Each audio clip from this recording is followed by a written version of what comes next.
In section 6.5, we're going to be solving square root and other radical equations.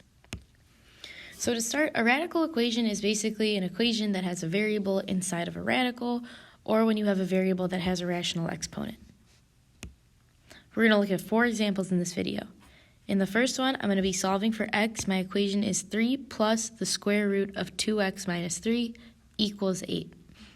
So the name of the game in all of these problems is going to be to get the radical by itself. So I can't really solve for inside the radical until I get that alone. So how I'm going to do that is I'm going to subtract 3 on both sides. I'm left with 2x minus 3 equals 5. And from here, the opposite of square rooting something is to take it to the second power. So I'm going to take both of these equations. I'm going to square it on both sides. That's going to get rid of the radical here. And I'm left with 2x minus 3 equals 5 squared, which is 25. From here, I got an algebra 1 equation. Add 3 on both sides. 2x equals 28. Divide by 2, and I'm left with x equals 14. Now you're going to see in a couple later examples, or like when we do these in class, kind of tying back to absolute value equations, sometimes you might get extraneous solutions, or in other words, values for x, solving everything correctly, but when you plug it back in, it like doesn't work because you get a negative or something. So it's always a good idea with these to check. I would plug the 14 back in, see that you get 8.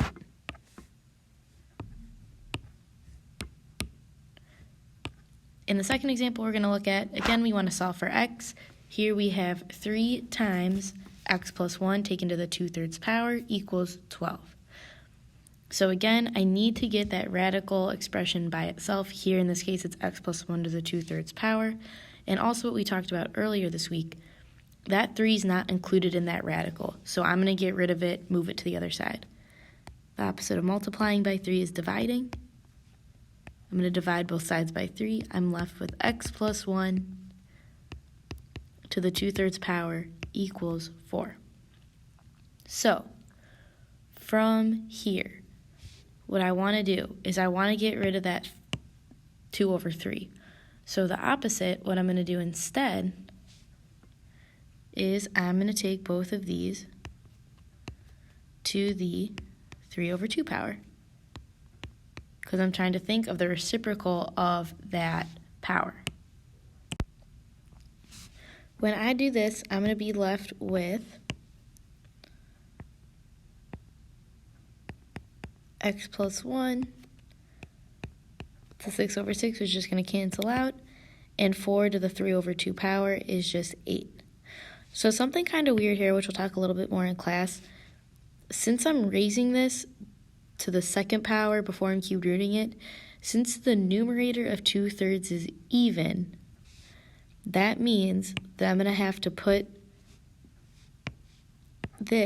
everything under the radical expression, in an absolute value. So I'm left with x plus 1 equals 8. So a good rule of thumb with these, if the numerator is even, you need an absolute value sign. From here, I'm going to solve. I split this up to say x plus 1 equals 8 and x plus 1 equals negative 8. My two solutions are x equals 7 and x equals negative 9.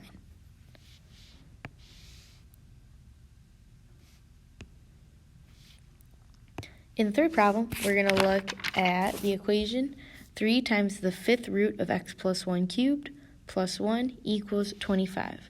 So, same thing here. I'm trying to get that radical by itself. I'm going to start by subtracting 1.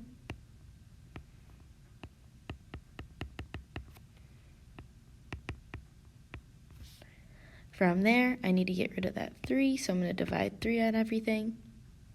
And I'm left with the 5th root of x plus 1 cubed equals 8. So, as we learned about earlier in this, I want to rewrite this in exponential form, because as of right now, this is a little bit weird to think about of the 5th root and something cubed. This rewritten in exponential form is going to be x plus 1 to the 3/5 power.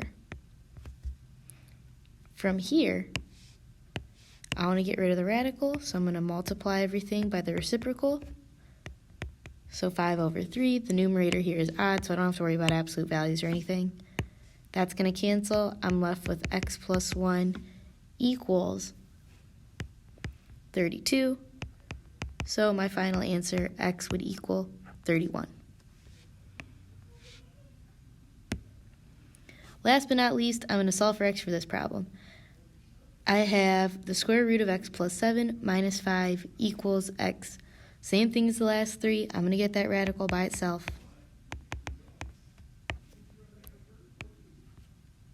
I'm left with the radical of x plus 7 equals x plus 5. The opposite of square rooting something is to square it. So I'm going to square both of these. And now something kind of weird is going to happen here, which makes this problem a little bit more difficult. I'm left with x plus 7 on this side. X plus 5 squared is this. So my answer in here, if I FOIL all that stuff out, is x squared plus 10x plus 25. And now I see I have an x squared term. I have just regular x's. So I'm going to end up having to do the quadratic formula or factoring. We're going to learn a calculator trick in class. But for right now, if I want to do this by factoring, which actually won't be that bad, I'm going to move everything to one side. I'm also going to bring the 7 over.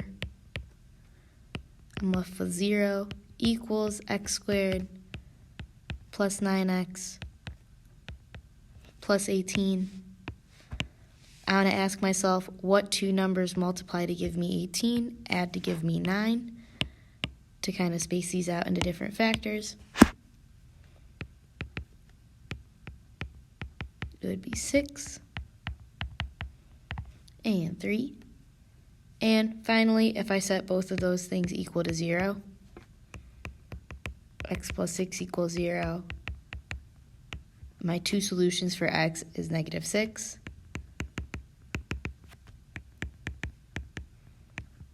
and -3.